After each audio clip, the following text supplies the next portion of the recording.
Je voudrais qu'on puisse commencer par lire un passage. C'est le passage de 2 Corinthiens, euh, 2 Corinthiens 2, le verset 14. Amen. Tu peux le lire si tu peux. 2 Corinthiens 2, verset 12 à 14.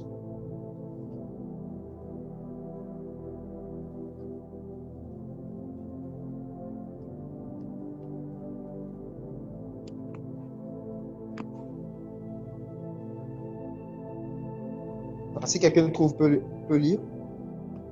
2 Corinthiens 2, verset 12 à 14, c'est ça? c'est ça. Quand je suis arrivée à Troie, pour y annoncer la bonne nouvelle du Christ, j'ai découvert que le Seigneur m'y offre une occasion favorable de le faire. Cependant, j'étais profondément inquiet parce que je n'avais pas trouvé un frère, Tite. C'est pourquoi j'ai fait mes adieux aux gens de Troie et je suis parti à Macédoine. Mais loué soit Dieu, car il nous entraîne sans cesse dans le cortège de victoire du Christ. Par nous, il fait connaître le Christ en tout lieu comme un parfum dont l'odeur se répand partout. Parole du Seigneur.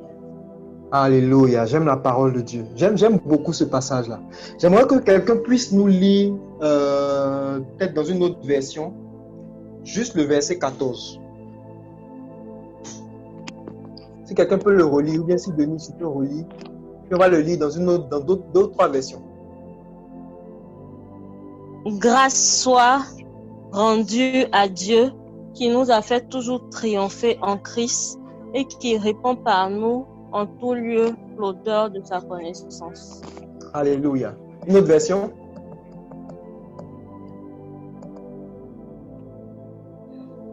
Ok, donc moi j'ai la version Louis II ici qui dit « Grâce soit rendue à Dieu qui nous fait toujours triompher en Christ et qui répand par nous en tout lieu l'odeur de sa connaissance. » La version Darby dit par exemple « Oh, grâce à Dieu qui nous mène toujours en triomphe dans le Christ et manifeste pour nous l'odeur de sa connaissance en tout lieu. » Alléluia.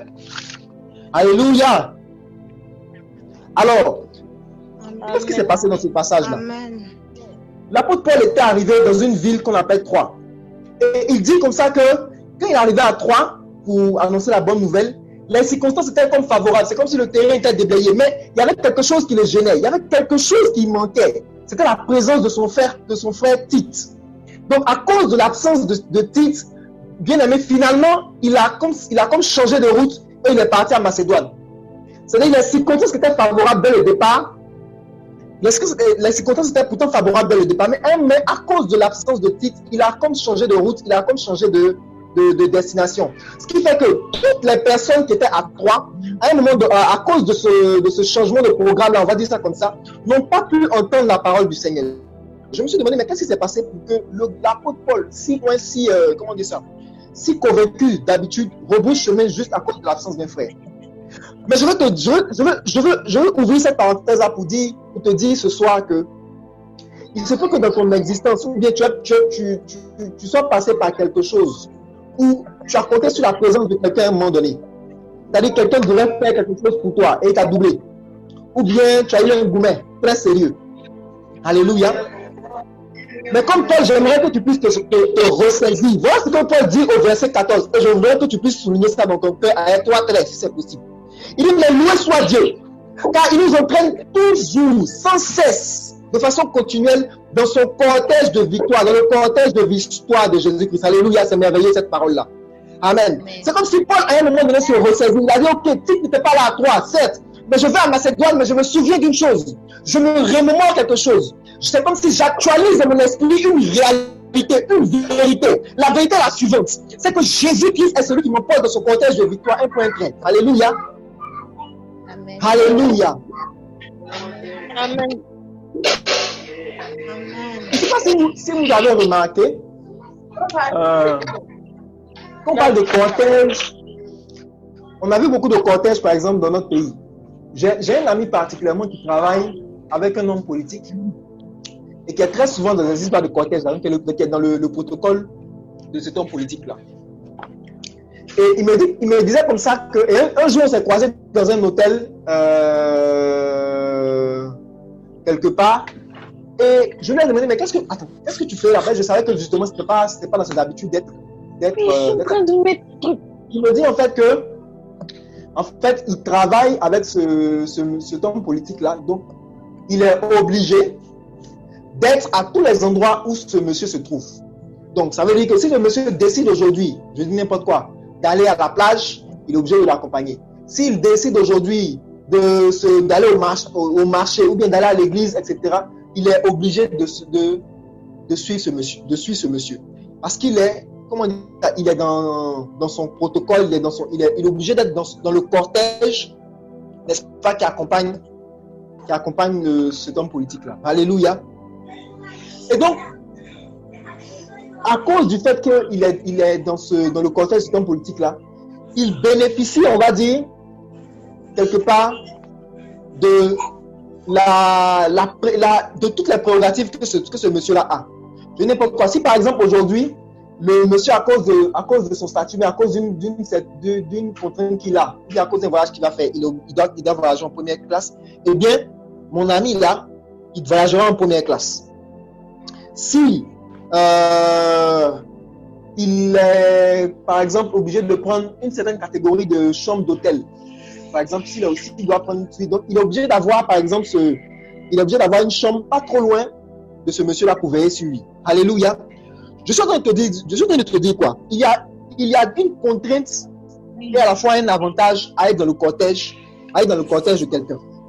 Et c'est à peu près la même chose pour Jésus-Christ. Être dans le cortège de victoire de Jésus-Christ te donne un certain nombre d'avantages, un certain nombre de prérogatives, un certain nombre de choses en plus. Tu vas avoir chaud. Également, mais c'est un cortège qui est contraignant. Alléluia. C'est contraignant, il y a ses exigences et il y a un prix à payer. Amen. Et c'est de cela qu'on va parler ce soir. Donc, le prix à payer, il s'agit de quoi? On va parler de deux choses. Du prix que tu as à payer, parce que tu es pour être dans le cortège de victoire de Jésus-Christ, et des avantages que tu as. Amen. Elles sont aussi.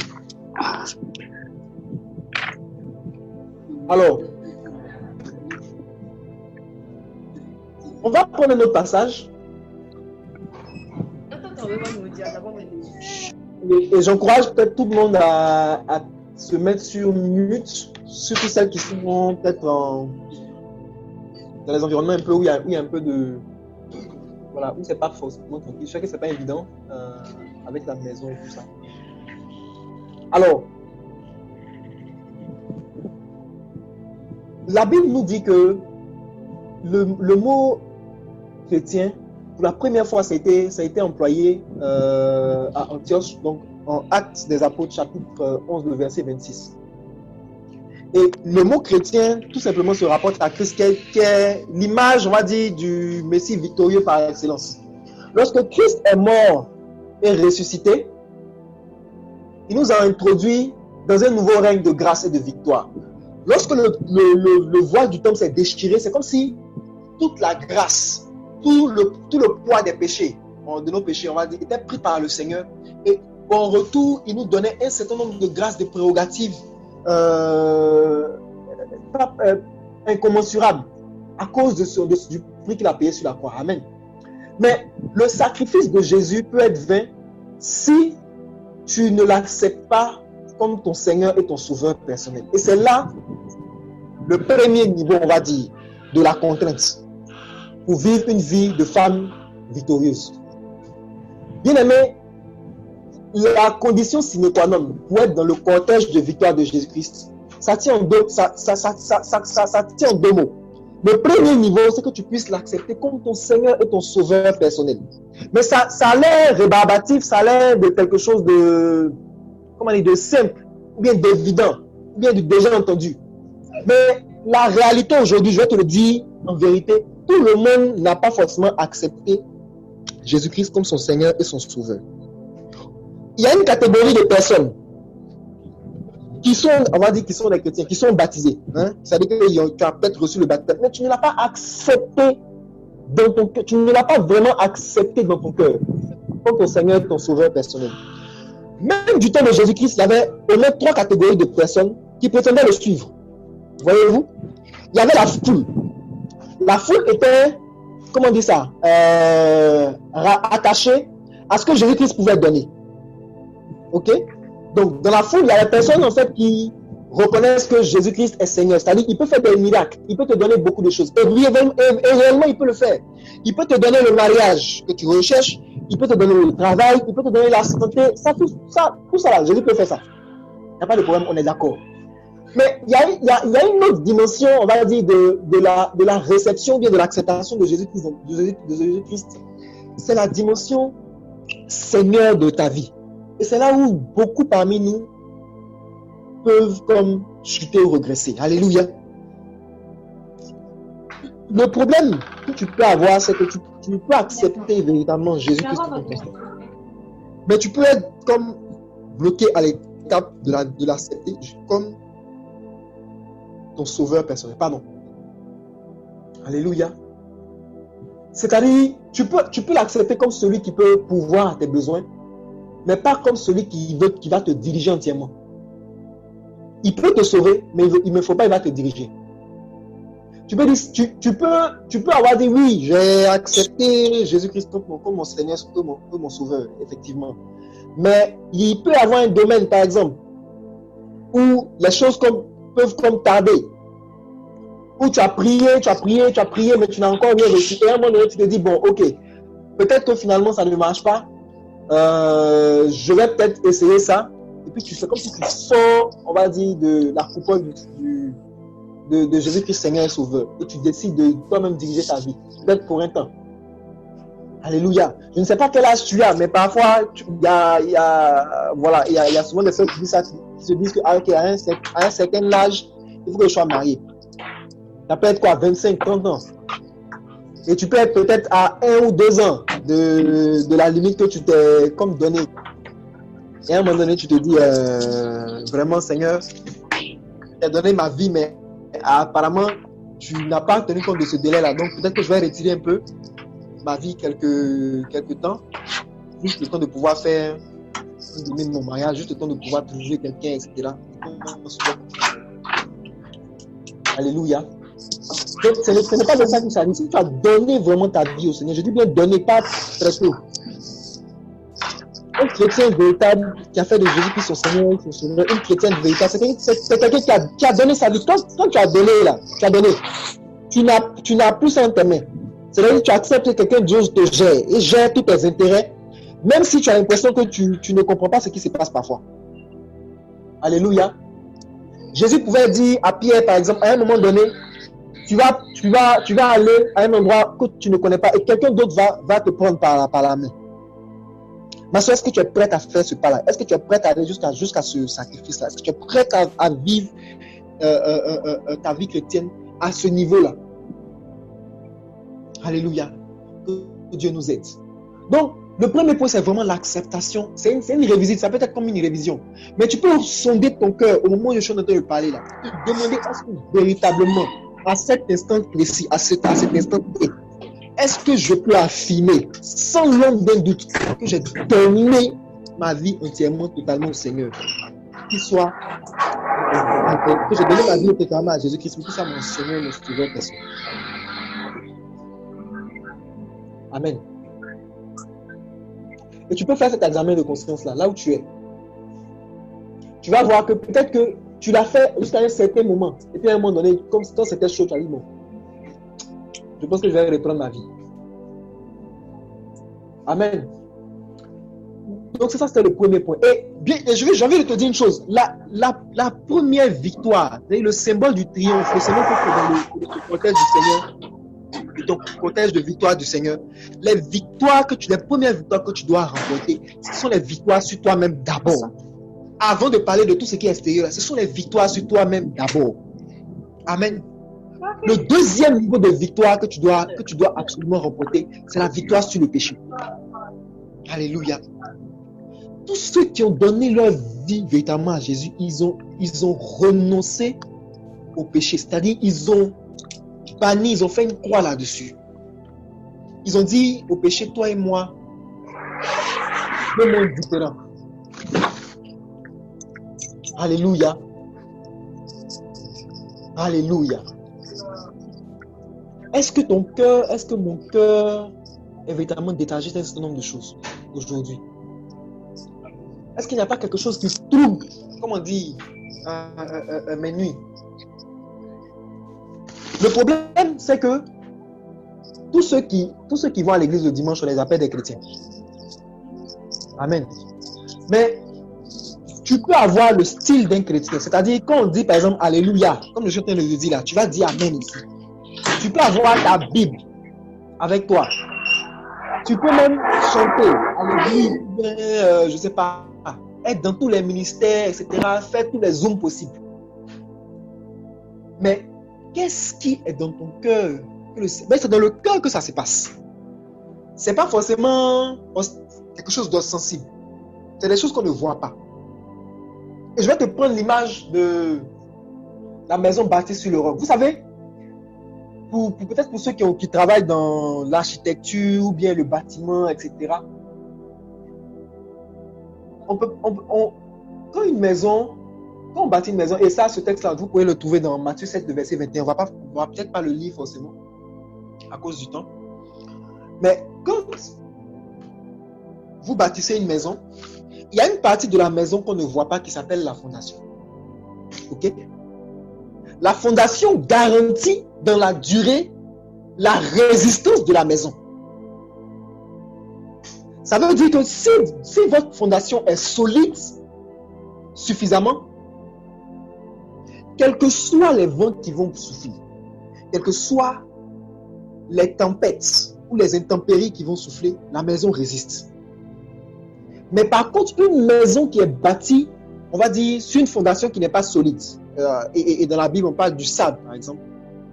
Lorsque les tribulations ou bien les problèmes arrivent, ou bien voilà, la persécution, etc. arrive, cette maison-là est secouée puis elle tombe. Mais quand vous regardez deux maisons qui sont bâties sur une fondation, l'une sur une fondation solide et l'autre sur une fondation de sable, on ne peut pas distinguer à première vue laquelle est bâtie sur une fondation solide. Vous voyez ce que je veux dire? C'est-à-dire, quand on est là, on est à l'église, on ne sait pas en fait qui a réellement donné sa vie, qu'est-ce qui est dans le cœur de chacun. On ne sait pas. Ça se passe entre toi et Dieu. Et bien aimé, je vais t'inviter aussi à revisiter ta fondation. Quelle est l'alliance, quelle est la nature de l'alliance qui existe entre toi et Dieu actuellement là? Est-ce que tu es quelqu'un de la foule, c'est-à-dire quelqu'un qui cherche juste le pain? Parce que vous savez, parmi tous ceux qui suivaient Jésus là, il y avait la catégorie des personnes qu'on appelle la foule. C'est-à-dire eux là, ils étaient juste intéressés par les belles choses que Jésus disait. Quand Jésus parlait, ils applaudissaient. C'était une sorte de discours qu'ils n'avaient jamais entendu. Ils étaient fascinés par le discours. Ou bien ils étaient fascinés par le pain. Le pain, parce que quand Jésus passait, il y avait des miracles, il y avait des multiplications. Là où Jésus passait, il n'y avait jamais la famine. On mangeait toujours à sa faim. Donc les gens se promenaient à la limite avec leur sachet. Parce qu'ils savaient que tant que Jésus était là, ils allaient manger forcément. Alléluia. Es-tu dans cette catégorie? Si tu es dans cette catégorie, ma soeur, tu ne vas vivre que, comment on dit, des miettes à un moment donné. Un peu comme la dame que Jésus a rabouée, qui se rassasiait des miettes. Amen. Il y avait une deuxième catégorie de personnes. C'était les disciples. Les disciples étaient beaucoup plus proches de Jésus. Amen. On parle très souvent des 72 disciples, etc. C'était une catégorie qui était beaucoup plus proche de Jésus. Certains, par exemple, servaient, voilà, peut-être qu'ils participaient à un certain nombre d'activités avec le maître, etc. Mais la Bible nous dit, par exemple, vous allez voir, par exemple, dans Jean chapitre 6, les disciples, c'était des personnes à qui Jésus ne pouvait pas tout dire. Vous voyez, non?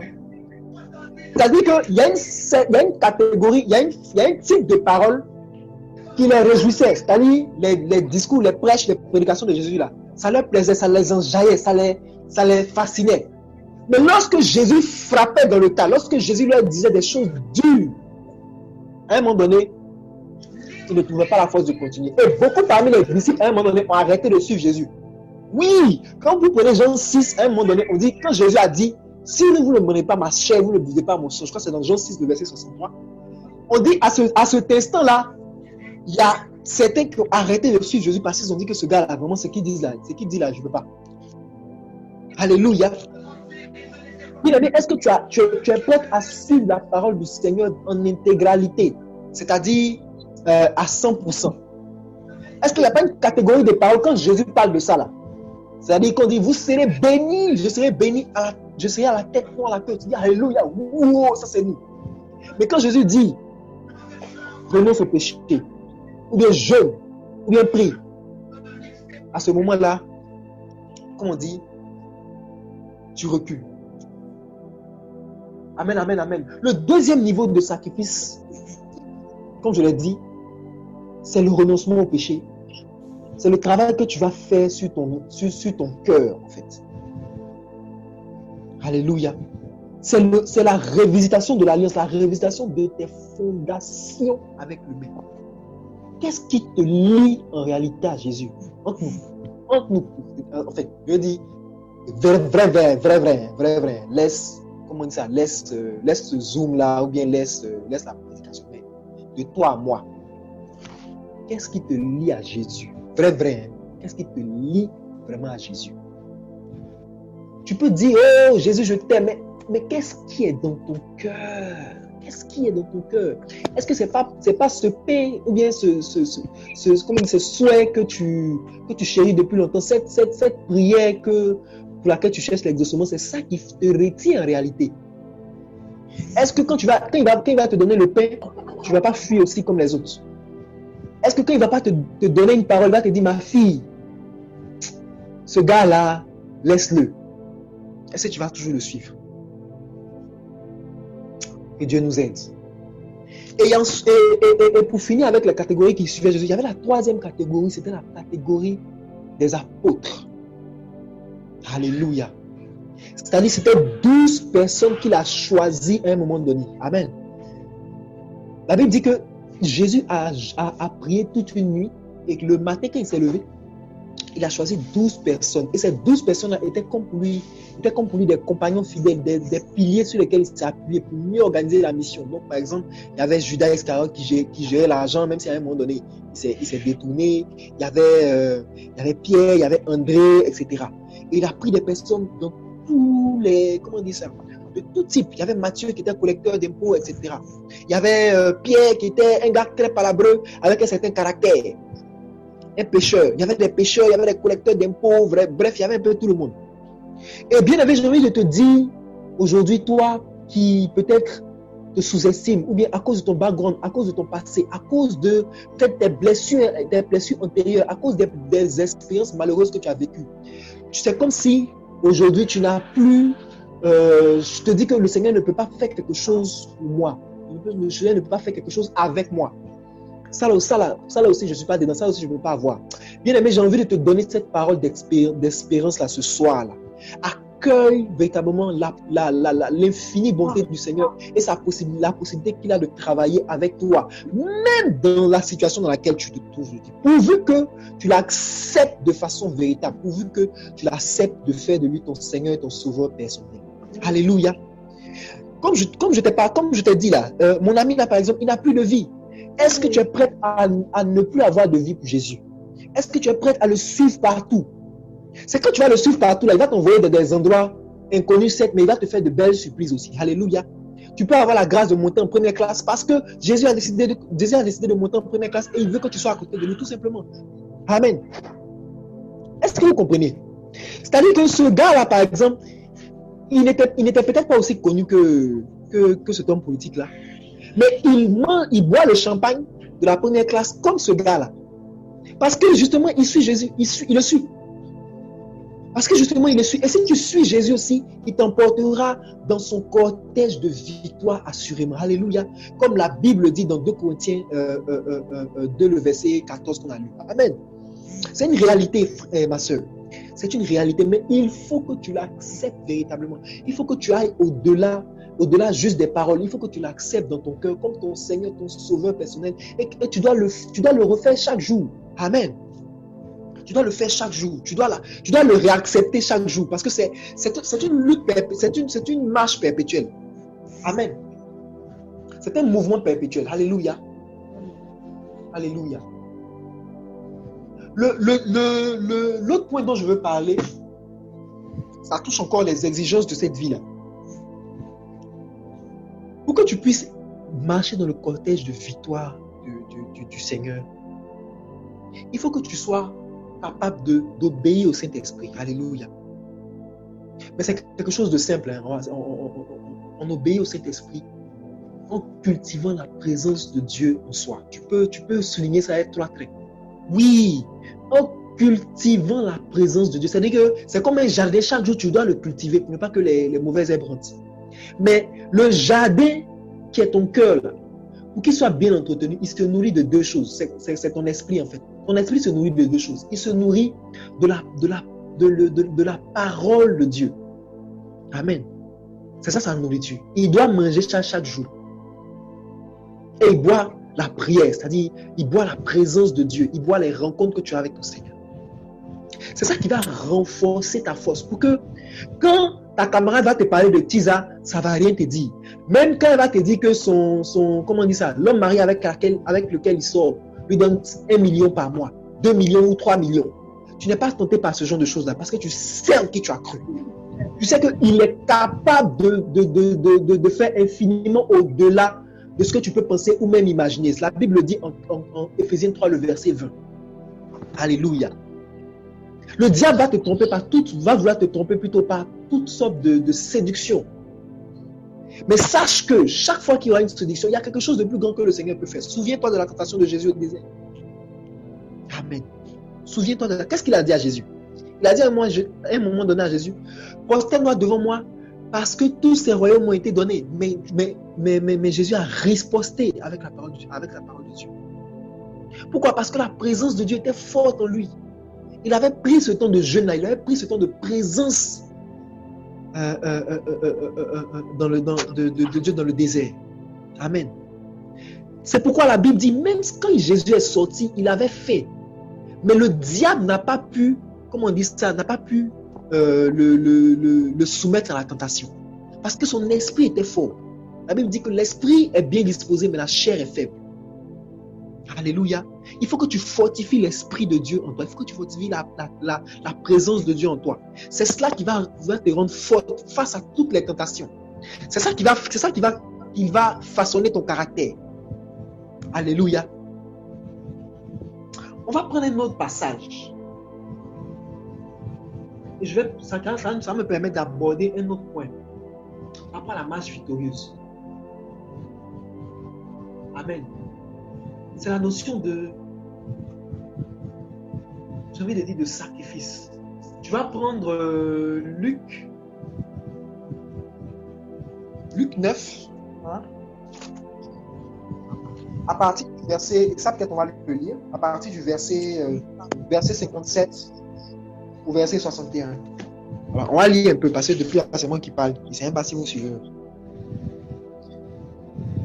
Donc celle qui a trouvé, peut lire.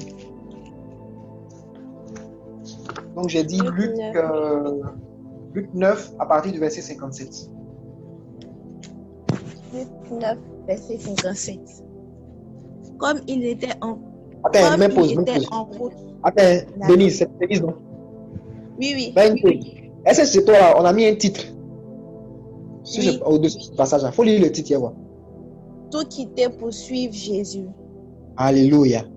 Est-ce que je parle à quelqu'un ce soir? Continuons, il faut lire. Comme il était en route, quelques-uns dirent à Jésus en chemin, je te suivrai partout où tu iras.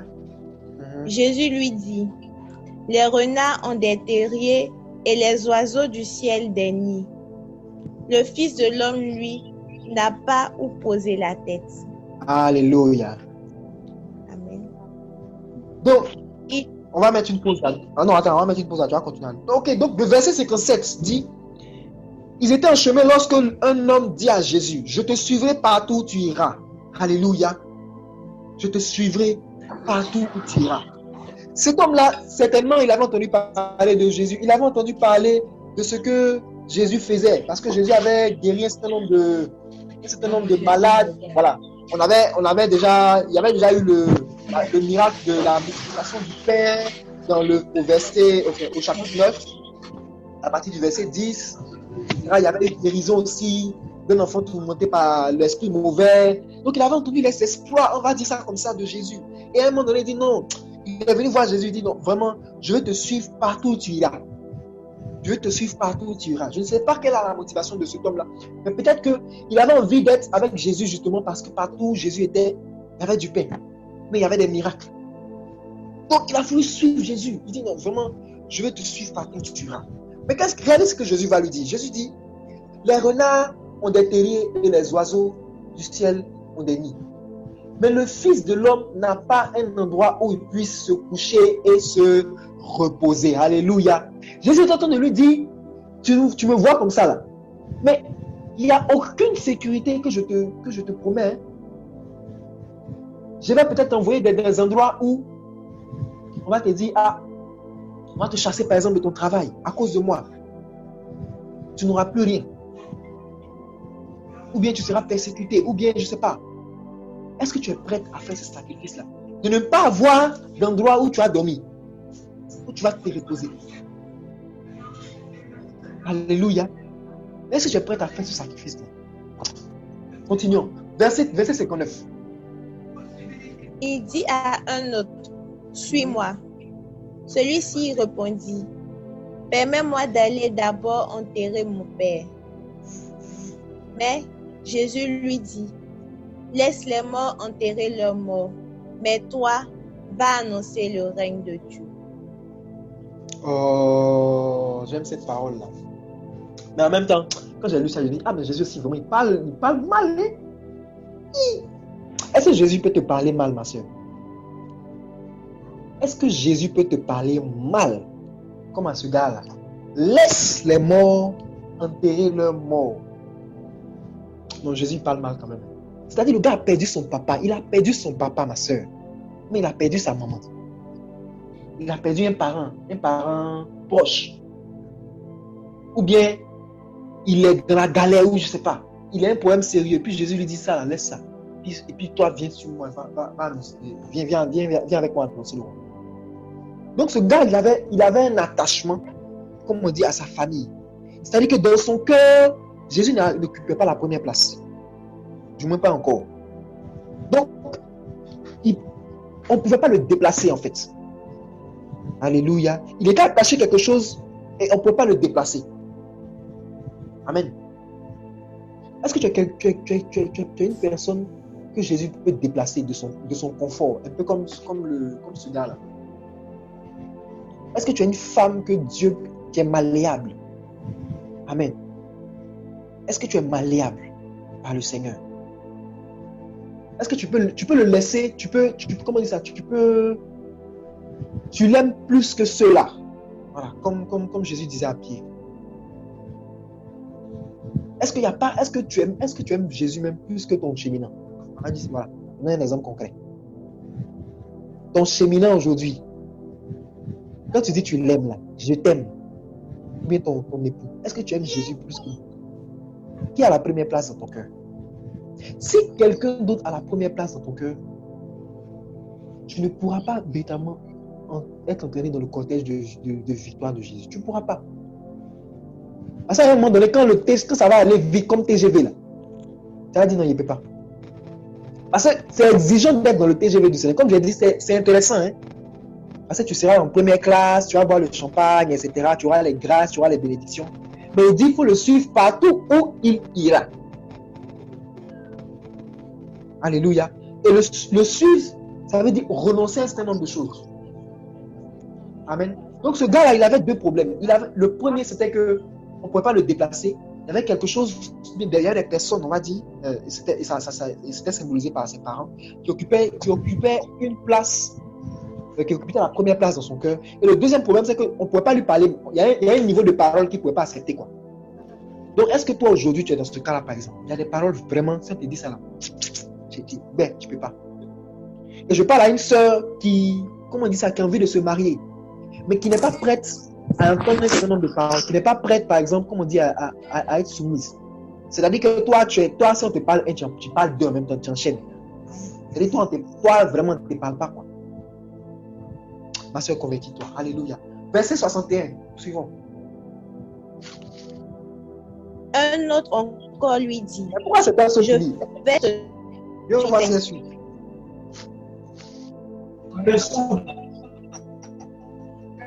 Alléluia.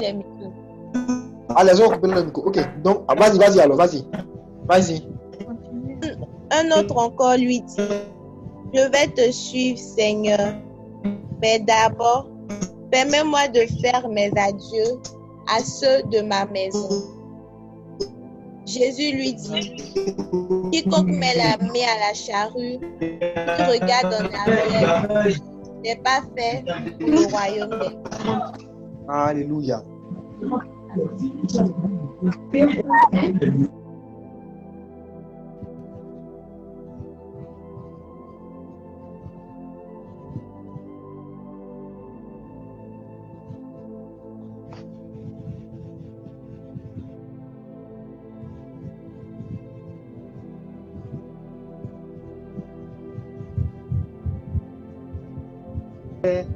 N'est d'aucune utilité pour le royaume de Dieu. Et je voudrais insister sur cette parole-là. Celui qui se met à labourer, puis regarde en arrière, n'est d'aucune utilité pour le royaume de Dieu. Ça vous rappelle quoi? Pour celle qui était là la semaine dernière. Là, vous savez, vous vous souvenez de la statue de sel, et je sais que l'homme de Dieu, lui, ça parlait de ça. La statue de sel dans laquelle était transformée la femme de Lot. La Bible dit que lorsque le matin, les anges les ont fait sortir de la ville, elle a comme voulu regarder en arrière. Et puis, elle était transformée en cette statue de sel. Et le berger lui disait, et je veux revenir rapidement sur ça. Le fait de regarder en arrière, ça va te mettre dans une situation immobile à un moment donné. Tu ne pourras plus avancer. Amen. Si tu as décidé de marcher résolument avec Jésus, marche résolument avec lui, un point trait. Ne regarde plus en arrière. Ou alors ne regarde plus toutes les blessures du passé, etc., les gourmets que tu as eus, etc. Laisse ça. Prends ça dans un seau, puis dépose ça au pied de la croix, et puis tu t'en vas. Alléluia. Ne laisse absolument pas le passé ou ton histoire te diriger aujourd'hui. Amen. Sinon, tu ne seras pas dans le cortège de victoire de Jésus. Tu vas rester en arrière. Et puis, comment on dit ça? Les autres membres de la famille vont continuer. Donc, l'autre et ses filles vont continuer. Et tu vas rester en arrière. Alléluia. Alléluia. Bien-aimé, j'essaie beaucoup d'insister sur les exigences parce que généralement, comment on dit ça, les avantages, on les connaît. La Bible nous dit que, et je veux que tu puisses visualiser un peu la scène de la résurrection. Lorsque les apôtres étaient tous enfermés dans la chambre, dans la chambre haute, on va dire, après que Jésus a été crucifié, ils étaient comme démoralisés. Certains pensaient que tout, voilà, le film était fini, quoi. Jésus était avec eux et tout marchait bien, il y avait des miracles, il y avait, comment on dit ça, il y avait du pain à manger, c'était chic, quoi. C'est-à-dire qu'on est là et puis on a faim et puis, paf, on a 5 pains et 2 poissons, on multiplie, on mange, on est bien. Et puis, un coup, tout s'arrête. Jésus est crucifié, donc même on se cache, on est, voilà. Et puis voilà que Jésus ressuscite. Alors, il tente même sans frapper. Il traverse les portes et dit la paix soit avec vous. La première caractéristique des enfants de Dieu qui l'ont accepté, c'est la paix qui inonde ton cœur. Bien aimé, si tu as perdu cette paix-là ce soir, je prie que, et peut-être on va prier pour ça aussi, que sa paix inonde ton cœur, la paix qui vient de lui. C'est ce que, comme on dit, je vous donne ma paix, on répète ça chaque jour à la messe. Mais ce soir-là, je veux que tu entendes ça d'une façon nouvelle et particulière. Jésus a dit, je vous laisse ma paix, je vous donne ma paix. Pas comme celle du monde. Et je voudrais que tu puisses avoir cette assurance-là que la paix du Seigneur inonde et que la paix du Seigneur inonde ton cœur en tout temps et en tout lieu. La paix du Seigneur est différente de la paix que procurent les biens matériels. Parce que chaque jour, ça peut s'envoler. C'est différent de la paix que te donne, comment on dit ça, la joie d'avoir un travail, par exemple. Tu as un travail, donc, ok, tu te dis, ok, je suis en paix, je pourrais avoir de quoi me nourrir. Là, par exemple, la preuve, hein, on est dans une situation un peu bizarre, où on parle de chômage technique, les gens sont licenciés, etc. Donc, si tu as mis ta paix, ou bien si tu as mis ta confiance dans ces choses-là, tu peux être troublé. Mais si tu mets ta joie dans le Seigneur, si c'est lui qui te procure l'assurance véritablement, tu seras toujours en paix, tu seras inébranlable. Je prie que cela soit ton partage dans le nom de Jésus. Donc, on connaît les fruits de l'esprit, la paix, la joie, etc. On ne va pas revenir dessus. Mais toutes ces choses-là, normalement, si tu as accepté Jésus comme ton Seigneur et ton Sauveur personnel, si tu as renoncé au péché, si tu marches avec lui de manière véritable et que tu as une discipline dans ta vie de prière et de méditation de la parole de Dieu, tu vas expérimenter de façon authentique tout cela. Alléluia. Mais il ne s'agit pas comme on dit là, il ne s'agit pas de choses qui sont virtuelles, mais il s'agit de choses réelles.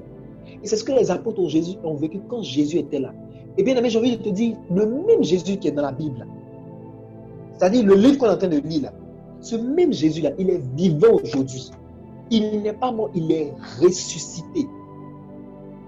Et il te donne véritablement la provision divine, il te donne la paix, la joie, etc. Et c'est démultiplié même parce qu'en plus il est ressuscité. Donc, il a la capacité d'être avec nous tous les jours jusqu'à la fin des temps, comme il a promis. Tous les jours jusqu'à la fin des temps. En plus, son esprit est en toi, justement, pour confirmer, pour authentifier. N'est-ce pas que tu hérites de toutes ces bénédictions-là. Alléluia. Donc, ce sont des bénédictions spirituelles, mais il y a aussi des bénédictions physiques. Parce que tu es dans le cortège de victoire de Jésus, Jésus va faire combine pour toi pour que tu rentres dans les palais. Dis Amen, ma soeur, très fort où tu es, si tu peux. Alléluia. Mais ça là, c'est des privilèges qui sont réservés à ceux qui sont dans le cortège. Hein. Alléluia. C'est ceux qui sont dans le cortège, quand le président passe, on ouvre pour que le président passe. Et puis après, il y a des petits marins qui essaient de se mettre dedans, mais allez.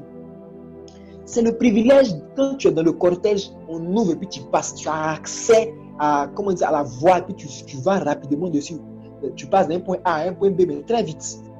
Mais quand tu n'es pas dans le cortège, tu es dans l'embouteillage. Et puis quand les gens du cortège passent, toi aussi, tu fais trou, mais tu dis, oh, ceux-là, voilà, ceux-là encore. Alléluia. Ma soeur, sois dans le cortège de victoire de Jésus. C'est ça qui est mieux pour toi à l'heure là. Alléluia. Demeure dans cette présence-là, demeure dans cette grâce-là. Et je bénis le Seigneur que nous soyons dans ce temps de retraite. Je ne dis pas confinement. Alléluia. Tu es dans un temps de retraite. Certes, tu n'as pas la latitude de te promener, mais profite pour te blinder dans la présence de Dieu. Et tout ce temps de prière, de Zoom, etc., profite pour en tirer le maximum. Quand on va finir là même là, si tu veux, prends encore ta Bible, tu médites, tu pries. C'est là que, évidemment, tu vas tirer toute la substance de ce message-là. Amen. Ce n'est pas juste ce que je vais dire. Va plus loin. Tu as besoin d'entendre quelque chose qui est de l'ordre de la révélation de Dieu pour toi aujourd'hui. Et je vais peut-être terminer par ce point-là. Ceux qui marchent dans le cortège de victoire, ils marchent dans la victoire aussi parce que comment on dit ça? Ils marchent avec Dieu selon leur saison. Et je vais peut-être essayer d'expliquer ça rapidement. Bien aimé, tu vois, la vie spirituelle, c'est comme un peu comment on dit ça, en comparaison de la vie physique. Là. Je veux dire qu'il y a des saisons également. Tu as une saison dans ta vie, par exemple, qu'on appelle l'enfance. Quand tu es enfant, tu manges la nourriture des enfants. Tu réfléchis comme un enfant, etc. Ensuite, il y a l'adolescence. Donc, l'adolescence, tes yeux s'ouvrent, tu commences à t'ouvrir au monde, etc. Tu es très vigoureux, tu fais beaucoup d'activités. Et puis, à l'âge adulte, n'est-ce pas, où tu es posé, tu commences à te réaliser, etc. Et puis, il y a, comment on dit, le troisième âge, où maintenant tu commences à donner des conseils aux autres, etc. Alléluia. C'est comme ça la vie spirituelle aussi. Si tu marches avec le Seigneur, il te fera grandir assurément. Donc, tu vas passer du lait à la nourriture solide, etc. Et tu pourras entrer dans ta saison au bon moment. Mais si tu ne marches pas avec lui, tu peux louper ta saison. Tu peux louper des saisons comment on dit ça, au niveau du travail. Tu peux louper des saisons au niveau même de ta vie sentimentale. Tu peux être, par exemple, normalement, par exemple, avec l'âge que tu as, tu devais être dans ta saison de mariage. Mais parce que tu n'as pas pris le temps de te convertir, parce que tu n'as pas laissé le Seigneur forger ton caractère. Tu as un caractère qui est tel que l'homme de ta vie ne te reconnaît pas. Quand il te voit, il pense à une tigresse. Or, c'est elle qui est là. Parce que tu as un caractère de tigresse. Tu es là, tu es agressif, tu es, voilà. On ne te parle pas. C'est déjà, il parlait tout à l'heure. Mais et si tu laissais le Seigneur forger ton caractère, certainement tu rentreras dans ta saison. Alléluia. Ma soeur, je suis en train de te dire, c'est Jésus qui est bon à l'heure là où. Accroche-toi à lui, c'est mieux. Tu as tout intérêt à t'accrocher à Jésus parce que c'est lui qui t'emporte dans son cortège de victoire. Un point trait. Ce n'est pas quelqu'un d'autre. Personne d'autre ne peut le faire. Alléluia. Donc, il y a les saisons cycliques. Je vais te donner un exemple. La Bible dit, pour parler de la Vierge Marie, au moment de l'Annonciation, quand les temps furent arrivés, bien aimé, Marie avait été préparée. Depuis, comment dire, sa naissance. Donc, elle est née, et puis, je crois que Marie était très jeune, selon ce que les exégèses nous disent. C'était une jeune adolescente. Mais la Bible dit que c'est au temps précis, quand le temps fut arrivé, quand le Kairos est venu, le temps favorable est venu, l'ange a été envoyé. Donc Marie était prête pour recevoir la parole du Seigneur et a accepté cette parole-là. Alors le Seigneur a fait naître Jésus par elle. Comment on dit ça? Elle n'est pas passée à côté de la destinée. Elle a fait naître le Sauveur. Alléluia. Mais quand ton Kairos va arriver, est-ce que tu seras prête? Est-ce que tu ne vas pas chasser l'ange là même? Parce que Marie aurait pu se dire, et vraiment l'histoire de Marie là, vraiment elle était quand même bizarre. Si ça arrivait de nos jours ici, franchement, ça allait être un peu compliqué. C'était vraiment un cheminement qui était très bizarre. Voici que un ange va te dire, toi tu seras enceinte. Oh mes amis, comment on dit ça? Dans la tradition du peuple israélite ou du peuple juif là, les filles qui étaient enceintes là, c'est-à-dire qu'ils avaient couché avec un homme hors de leur... qui n'avait rien à voir avec leur fiancé, enfin, leur mari, etc. Normalement, on devait les lapider. Vous voyez, non? Donc, là, j'étais en train de dire à Marie de prendre un risque sur sa vie. Alléluia. Le risque de se voir lapider. Mais Marie était pure. Elle était, comment on dit ça? Elle était pure dans son cœur. Donc, elle a fait confiance à Dieu au travers de la parole de l'ange. C'est pourquoi, lorsque les choses allaient comme mal tourner, parce que justement, Joseph aussi, à un moment donné, il a su que Marie était enceinte. Mais ça veut dire quoi? Marie est enceinte, on n'a jamais eu de rapport. Donc la fille m'a trompé. Ah, moi je vais la répudier en secret. Mais comme je suis un gars bien, bon, je vais faire ça de façon. Mais l'ange est intervenu, Dieu est intervenu dans l'affaire de Marie là pour dire attention, Joseph, tu vas faire une erreur.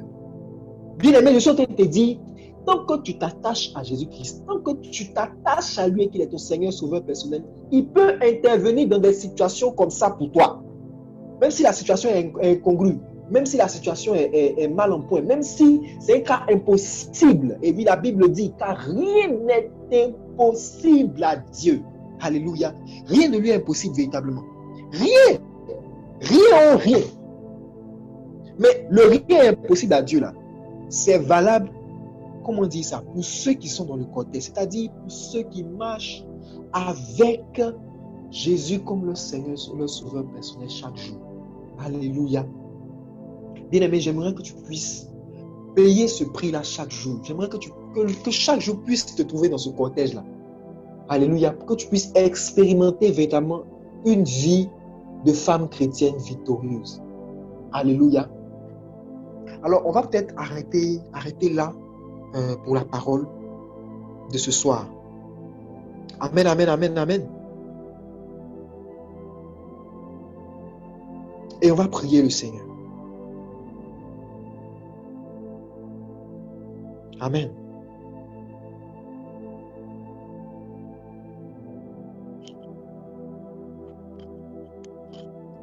Alléluia.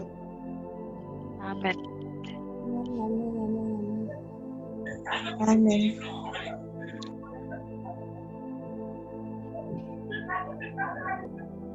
Tu vas lui dire merci tout d'abord. Tu vas lui dire merci pour ces paroles que tu as entendues. Et tu vas dire au Seigneur véritablement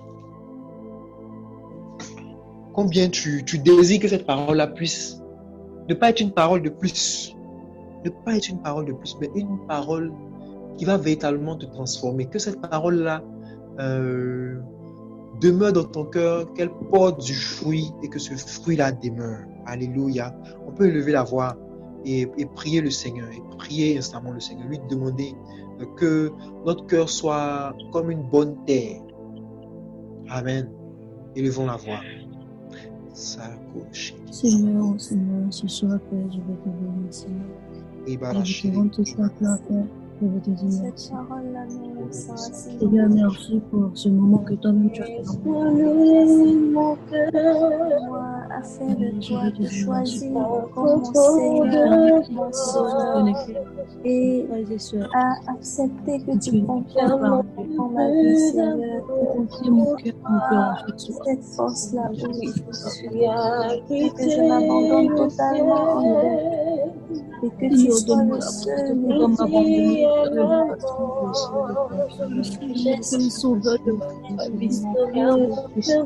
et que tu viennes contrôler, Jésus, tous les aspects de ma vie.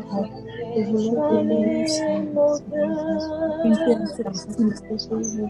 ta parole que tu m'as fait entendre ce jour.